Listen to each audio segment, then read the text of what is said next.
You've learned your desexualized vocabulary, you've done your blocking. Now it's time to run an intimacy call.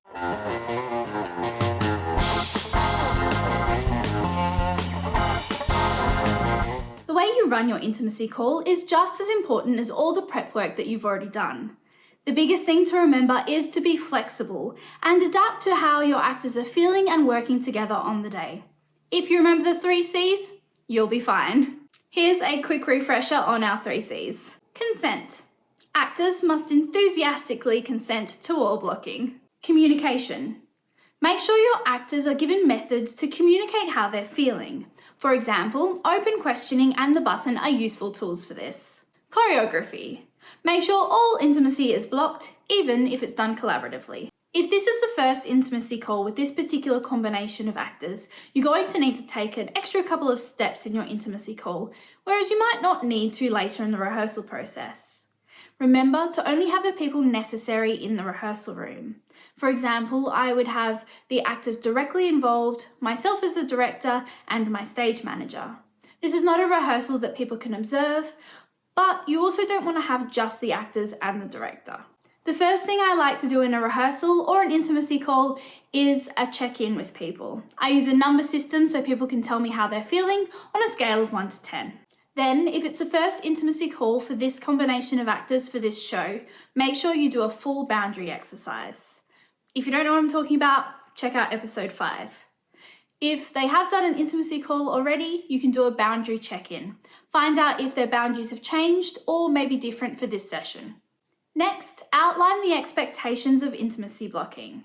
This should be done in session 1 and any time you think people need a refresher. These expectations are: your boundaries can change at any time. If you're uncomfortable with anything, please say something as soon as you can. You don't have to say why, and it will be changed immediately.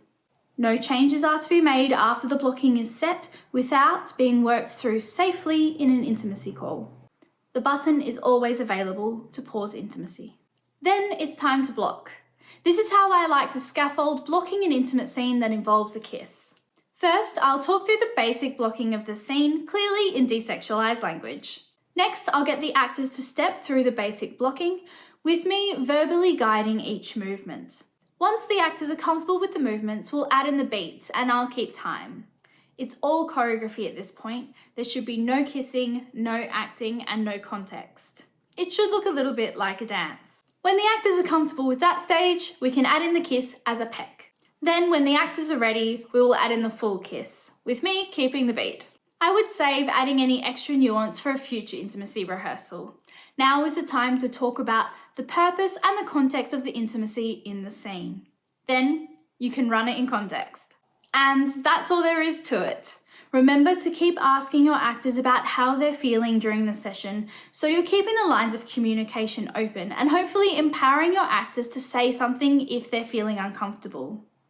Lots of actors don't feel like they can speak up, particularly women, because of how the industry has been in the past. We're still creating this new environment where people can feel free to say how they feel, but we're not quite there, so we need to be proactive in helping them communicate this. Thanks for joining me again on Music and Theatre Education. Please do like, comment, share, subscribe. It does help me feel like I'm doing this for a reason. Until next time, remember, passion fades. Choreography is forever.